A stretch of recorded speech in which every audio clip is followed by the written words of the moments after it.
Hi, this is Ron Huxley with the ParentingToolbox.com. I'm here talking about our dream project once again. Actually, I want to take a little side journey to talk about children's motivations, more specifically about their misbehaviors and how those are based on motivations. As parents, we tend to focus a lot on the behaviors.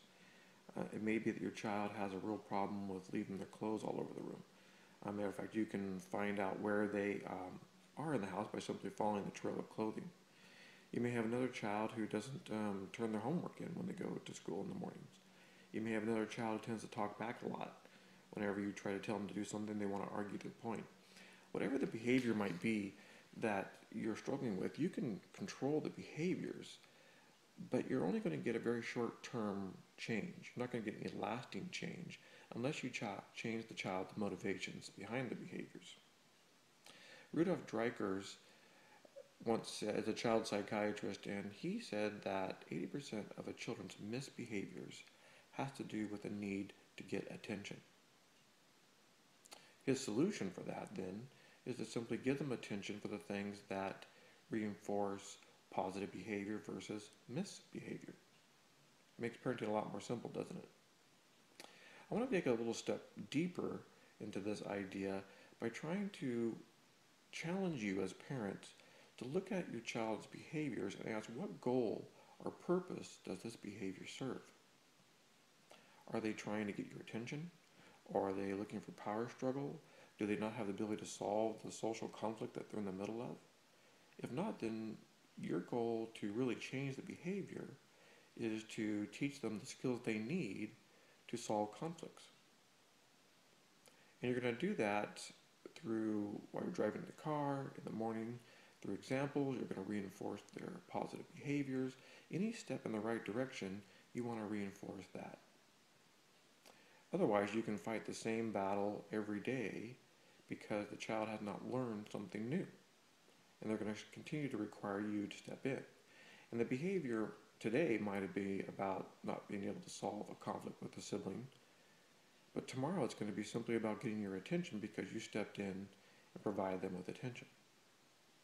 And in our busy schedules, our hassles of daily life, children often are vying for our attention with getting ready for dinner, trying to go to work, solving a problem in the house that's broken down, trying to pay our bills. There's so many things that are going on that demand our attention that children begin to realize that the only way I can get their attention is through misbehavior. So if you're stuck in that vicious power cycle, then you want to try to change it by teaching them more positive behaviors, by giving them attention throughout the day in a positive way. Here's a really quick, simple way to do this. It's called the 5-5-5. 5 minutes of attention in the morning, 5 minutes of attention when they come in the door from school, and then 5 minutes of attention in the evening. Now, obviously, I recommend larger periods of time, but if you can just do these 5-5-5 and do it in a positive way, you will redirect a lot of that children's misbehavior. Remember that Rudolf Dreikurs talked about 80% of their misbehavior is about getting your attention. So if you can give it to them in a 5-5-5-minute dosage, then you're going to redirect a lot of that misbehavior. How does this relate to dreams? Well, as you are writing your dreams down as a family, you're going to gain better insight into what motivates your child. Are they the kind of child that wants to change the world? Or are they the kind of child who wants to be something or have something? All these things are going to direct your course of action with them in terms of what gives them life. And your attention that you give them in a positive way, so that they don't need to engage in misbehaviors, is going to be about helping them achieve their dreams. If their goal is to, or their dream is to be a football quarterback, then your 5 minutes of attention could be throwing the ball around in the backyard, practicing catching, throwing, other elements of play. If you don't know how to play football, then go online and buy a book, go to the library, research the topic, and use this as time spent with your child in a positive direction. If your child's goal is to read all of a series of books, say the Chronicles of Narnia, then sit down and read the Chronicles of Narnia with them 5 minutes a day for 3 times a day. It's only 15 minutes out of your day, and you can turn off the television, you can stop paying the bills. You can stop cooking dinner for a few minutes.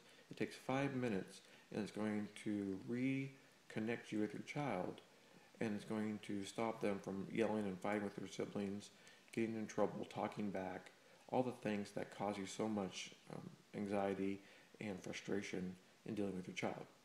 It's going to make you happier as a parent because you can actually engage in the task that you want to engage in and not be that police, that judge, that referee when they're in the middle of a power struggle with you or their siblings. So we're a little off topic today, but I think the Dream Project will help you as a parent understand your child's motivations and allow you to engage in positive behaviors with them so that they don't have to engage in misbehaviors to get your attention. If you haven't already joined our Inner Circle Parenting membership, you can learn more about the Dream Project by going to ParentingToolbox.com or go to our Facebook page at www.facebook.com/ParentingToolbox. Just leave me a comment or a like, and I'll send you a link to join our Inner Circle Parenting membership. We'll see you there.